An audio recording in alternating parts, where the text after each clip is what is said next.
اسرائیل کے اندر ایک بادشاہ محل بنانے جا رہا تھا۔ محل آج بھی جس آدمی کی سوسائٹی کے اندر 2-4 قلعے 2-4 ایکڑ کسی غریب کے آ جائیں، وہ یہاں تو اسے دھمکاتا ہے یا بلیک میل کرتا ہے، کچھ نہ ہو سکے تو پھر قتل ہی کرا دیتا ہے۔ اور یہ خبریں عام ہمیں سننے پڑھنے اور دیکھنے کو ملتی ہیں۔ بادشاہ محل بنانے جا رہا تھا، ایک غریب بی بی رہتی تھی، اس کی جھونپڑی بادشاہ کے محل کے نقشے میں آتی تھی۔ بادشاہ نے کہا بی بی منہ مانگی قیمت لے لو، خالی کر دو یہ مکان۔ بزرگوں کو اپنے جھونپڑیوں سے بڑی دلچسپی ہوتی ہے، بچے سوسائٹیوں میں چلے جاتے ہیں، ابا جی کہتے ہیں مجھے گاؤں میں رہنے دے، میرا یہی دل لگتا ہے، مجھے اس گھر سے دلچسپی ہو گئی۔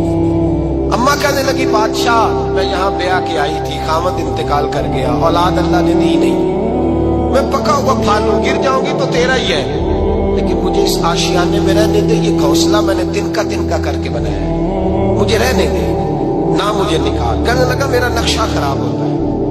بی بی سارا دن مکان میں بیٹھی رہتی کہ میری چوپڑی ٹوٹ نہ جائے، ظالم کی نظر میں آ گئی ہے کہیں میرا یہ آرزوؤں کا محل چکنا چور نہ ہو جائے، سارا دن ڈیوٹی کرتی۔ بادشاہ نے بھی 2-4 سپاہی کھڑے کر دیے، جب گھر سے نکلے تو بلڈوز کر دینا، مکان کو گرا دینا۔ وہ خاتون کتنی دن بندہ بیٹھ سکتا ہے؟ ایک دن سر شام گھر سے نکلی، 2-1 گھنٹے کے بعد واپس آئی تو مکان گر گیا تھا، دیوار بن گئی تھی۔ حضرت وہب ابن منبہ فرماتے بس اس نے دعا کی تو رب کریم نے وہ شہر سارا تباہ کر دیا۔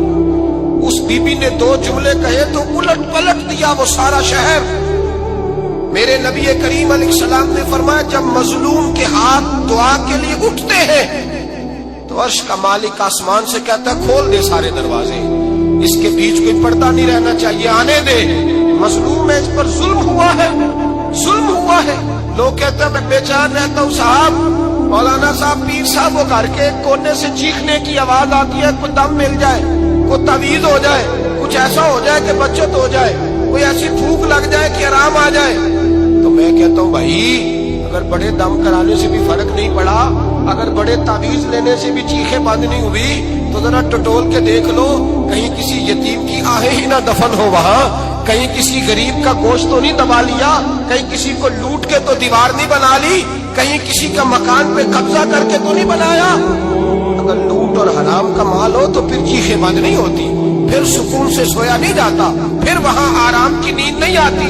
حضرت وہب ابن منبہ فرماتے ہیں وہ خاتون آتی ہے اور میرے بھائی دعا کی تو اس نے انداز ہی بدل کے رکھ دیے، مکان سے نکلی تو مکان ٹوٹ گیا۔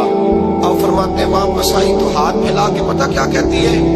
کہتی اے اللہ میں تو موجود نہیں تھی، بتا تو کہاں گیا تھا؟ تو بھی موجود نہیں تھا، میں تو نہیں تھی، پر تو کہاں تھا؟ بس رب کریم نے حضرت جبریل کو حکم دیا، فرمایا یہ بستی الٹ دو، سارے تباہ کر دو، یہ لوگ نہیں رہنے چاہیے، جو ظلم تو سہتے ہیں بغاوت نہیں کرتے، نہیں رہنے چاہیے۔